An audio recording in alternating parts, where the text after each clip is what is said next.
Hey, and welcome back to another episode of Off the Beaten Path. Today we're traveling just a few miles away to Winneconne, Wisconsin to check out the home studio of one of my friends, Dan Cable. Dan is the drummer for one of the most eclectic and popular bands in Wisconsin, Copperbox. On top of all the performing he does around the Midwest, he's an amazing audio engineer and has built a home studio centered around electronic drums.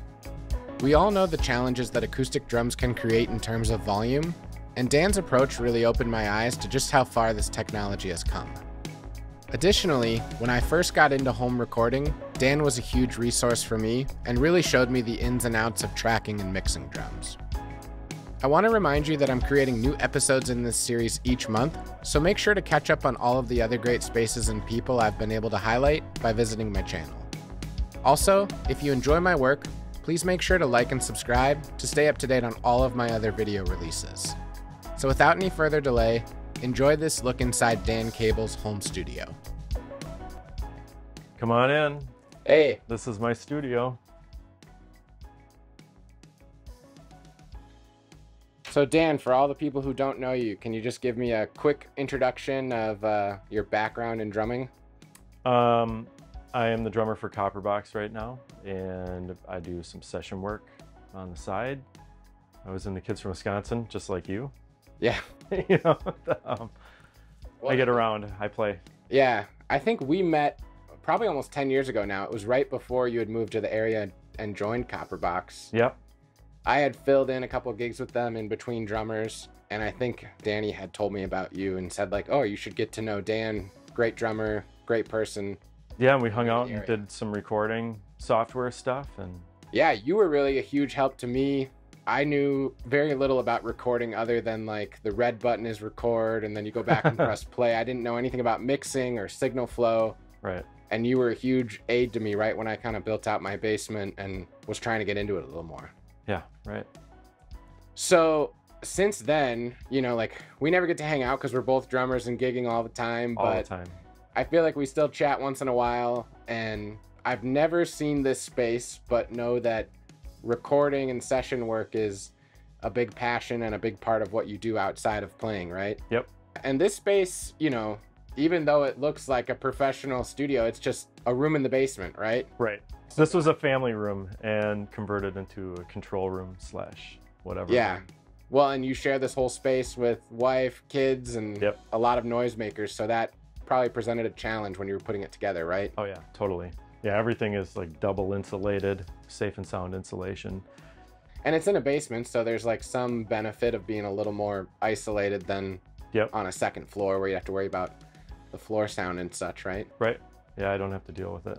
Yeah, but it seems like one of the big decisions you made to kind of deal with that challenge is incorporating like hybrid workflow of electric drums and acoustic drums. Yes, correct. I use the Roland VDA series drums. I send the MIDI information to my computer and I trigger Superior Drummer 3 for the software. You really helped me when I was getting into miking and doing all that. What is the signal flow and workflow like for working on an electric kit and recording then? Oh, well, the signal flow is, you know, I play it, converts it to MIDI, and then it sends it to my computer, which triggers all the samples, which it's set up in software. So you still have to mix it, and it's multi-layered, so it comes across ultra realistic. And when you're dealing with MIDI, I don't know technically, but it seems to me it's like you're still multi-tracking. There's layers for every pad and sensor, or on a keyboard for every key, right? Yep. But then there's also, it's tracking velocity and other factors to kind of gather the tone. It tracks velocity, but then you can set it so if, say, you hit the same velocity multiple times in a row, it won't trigger the same sample. It has many layers to that. So it's like a round robin thing. You can just set it up. So 64 of the same sample won't repeat until you hit 64. Okay. So. And then the benefit from a workflow standpoint is then after the fact, you could substitute any sound choice if I don't you can like imagine the snare, or have access to. Yeah, if I don't like the snare, I can just change the snare. Or ride cymbal isn't right, I just change the ride. And it, you know, it comes with multiple room mics, so you can have it in surround sound if you wanted, or however, and you could just turn them on, turn them off.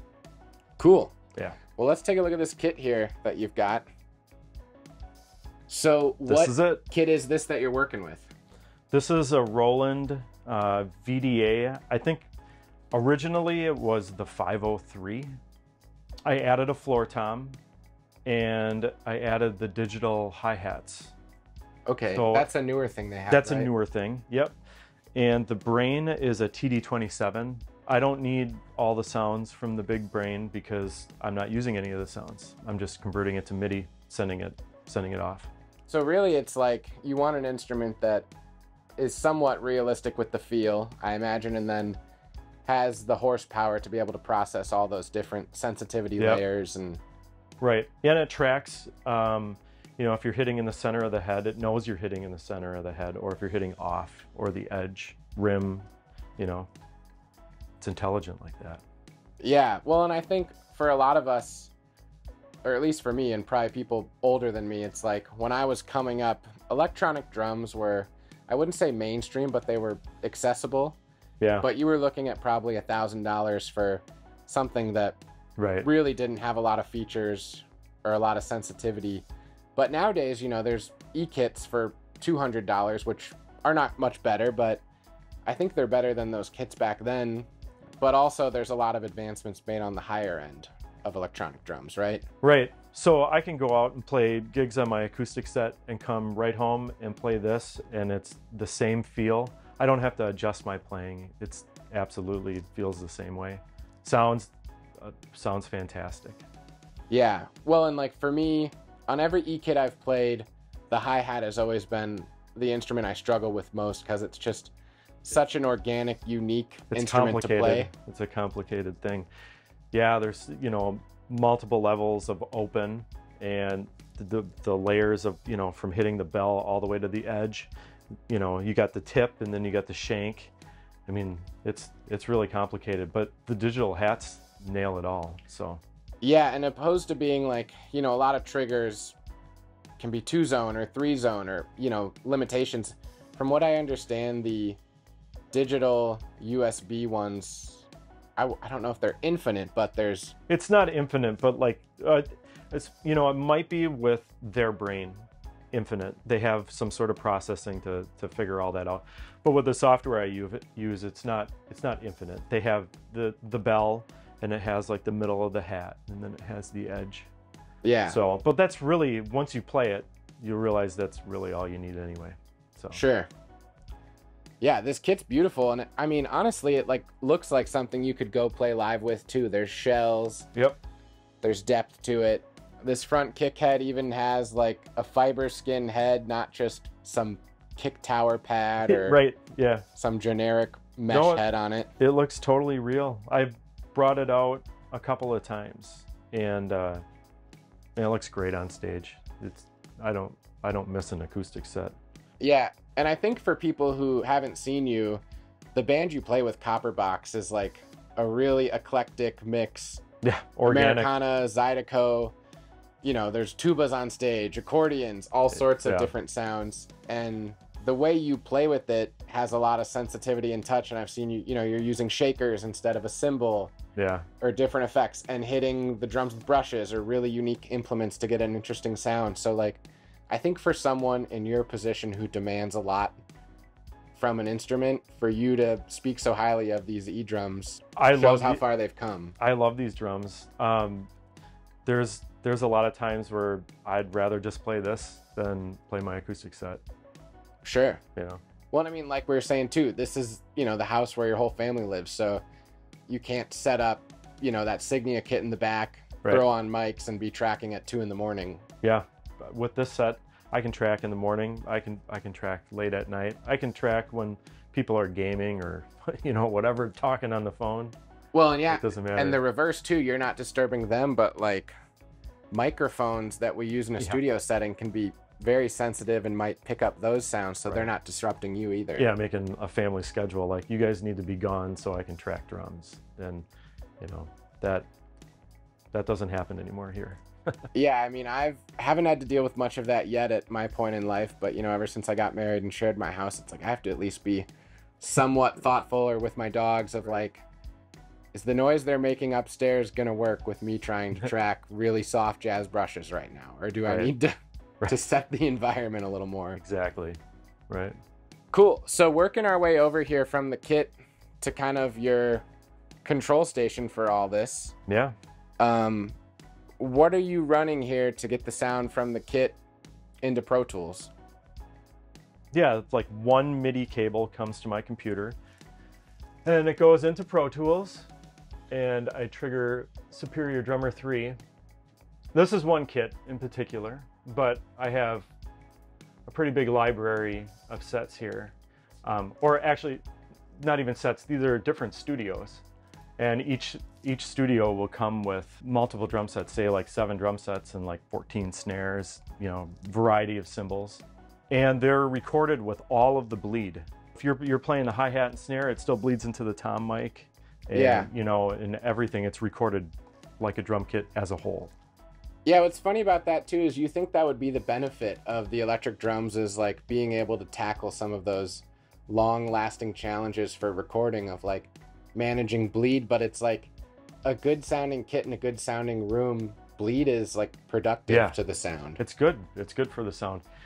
And you know, since it's digital and software, if I don't want it to bleed, I can just go to that drum and shut the bleed off. I can shut the snare off but leave the hi-hat, or you know, wow, it's complicated, but it definitely cleans it up. Yeah. Well, and I imagine like if you were recording a jazz quartet record using this kind of technology probably wouldn't be a benefit to a degree. But like, you know, a lot of the stuff you're doing, commercial work, jingle work, or even like, you know, modern pop, country, those kind of sounds, it's like 99 out of 100. Yeah, this you know, is it's like always going to be really something helpful. like that. Yeah, commercial. I don't know who you're working with directly, but I know some of the people you've tracked for, and it's like budgets are limited, and for you to be able to go into a really amazing room, set up drums, sit there for hours and audition snare drums or microphones or mic placement, it's like that really raises the cost for the end product. And so like this is a super efficient. Yeah, and I can export all the drums as individual mics raw. So you know, they can't afford to go to Capitol Records, and they can't afford the drum doctors to come and bring all the drums and tune them.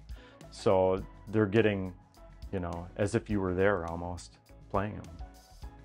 Yeah, that's amazing. So other than, you know, getting the MIDI information in the computer, I obviously see a huge console here and a bunch of other equipment. So you're totally set up if you need to do analog tracking. Yes, yeah, I can record live drums, and I have. And do if I need to, but like I said, I usually never need to. So I use all the universal audio stuff. So I have an Apollo, and I have 3 satellites, octo satellites, and yeah, they're workhorses. I love them. And the Apollo stuff is kind of like a nice complement to what you're doing with the electric kit, because like they have just a variety of plugins that are great emulations and models of classic hardware. It's all modeling, and it's really fantastic though. Yeah, and clearly you have a lot invested into this whole setup. Yeah. You know, financially, but for you to get all of that hardware analog, one, you'd need a place that could store it all. Yeah. And then 2, it's like the cost to get into that would be hundreds of thousands of dollars for all the software you have just in a laptop. Yeah, mic preamps, you know, mic closet, and just storing all that stuff and being able to afford it. I just wouldn't be able to. Yeah, I mean, we're in Winneconne, Wisconsin. This is, if people think where I live in Oshkosh is small, this is like this is a little. 1/5 of the size or less. Yeah.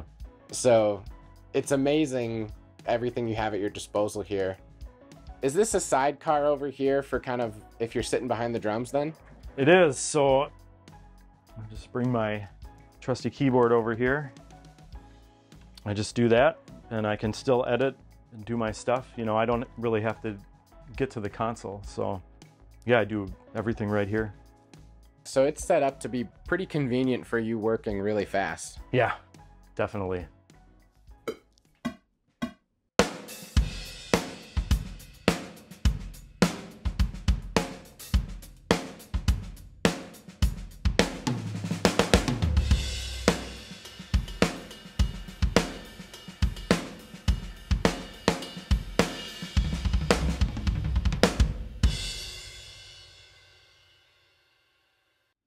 The cool thing about MIDI is I don't have to wait for the cymbals to stop ringing.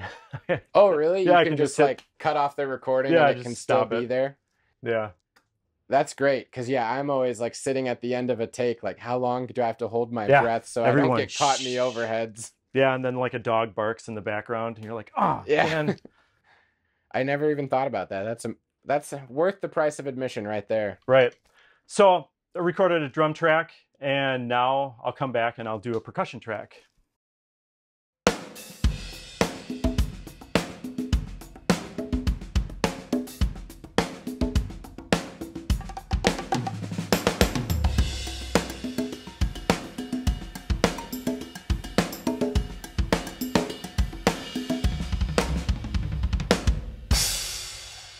I want to get rid of that.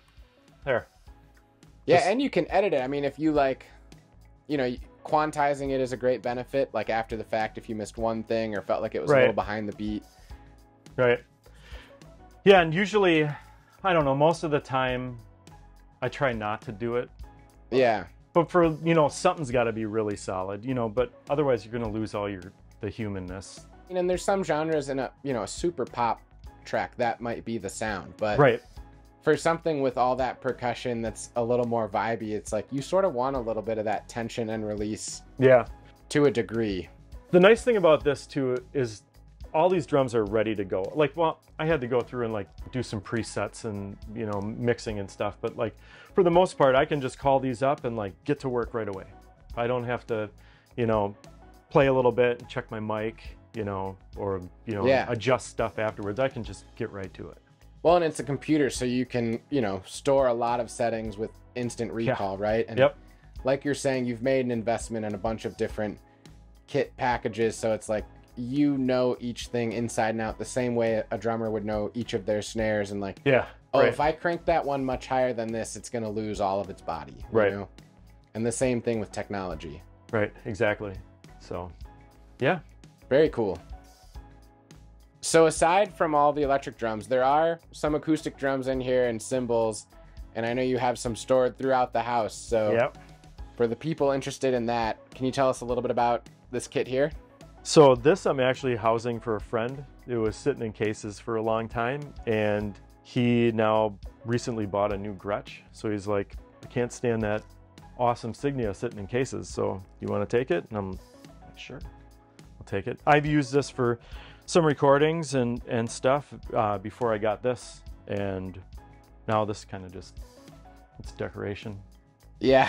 You know, it's great decoration though. It's not sitting in cases though, it's sitting out displayed very beautifully. Right, and I dust it and take care of it. Yeah. So that's one step better than him, I think. Right. Right, and I got my trusty vinyl cymbals here. I got a variety of these. Most of these are the Foundry Reserve. And I have some Sand series, the Benny Greb hi-hats. Okay. I like those. Those are nice. I know you've got a few other cool instruments in the garage, so can we take a look at some of those? Let's do it. All right, so this drum, there's the whole set here. This was a PDP Classic with the wood hoops. Okay, yeah, 13, the kind 16. of brown two-tone kits. Yeah. I got tired of looking at it, and I didn't care for the hardware, so I put the beaver tail lugs on here, and Jam and Sam sent me some wrap, a Champagne Sparkle. Yeah, so shout out to former guest on the series, Drum Factory Direct. That's where you got the lugs from, right? Yes, yeah, and they were awesome. They're always awesome. I know it seems like a very, you know, surface level thing to do just to change the look, but it's like, if you look at a saxophone from another one, they all look about the same. Maybe it's silver coated or bronze coated, but it's like drums. One of my favorite things about them is all the different finishes, all the different hardware, the hoops. Like, it's like kind of designing it from the beginning, you know? So exactly. It's cool that there are companies that allow you to augment the look of your instrument.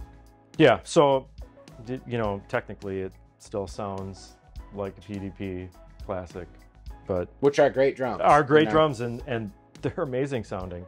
So, but yeah, it just has a different look. And that's probably more affordable than ordering a custom kit that has all that stuff to begin with. So. Right. So this snare drum here, really nothing, but it sounds amazing. This is just you know, $100 pork pie that I put a wood hoop on because I really like not going through a ton of sticks, and the side sticks sound amazing. And then I cut a snare bed in the bottom, and it just really does a great job.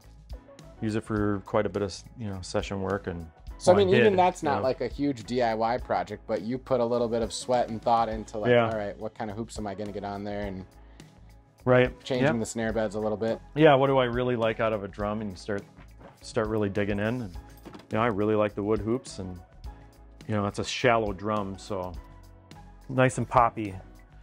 And then this one here, Gretsch, 1970 something, 74, 72, I don't know. The number in here is a 4103, so. These companies did not do a great job with like consistent or pattern serial numbers. No. So it could be really hard to tell an exact year, but. Same thing with, yeah, like trying to figure it out, like the different snare throw-offs on, you know, basically the same drum.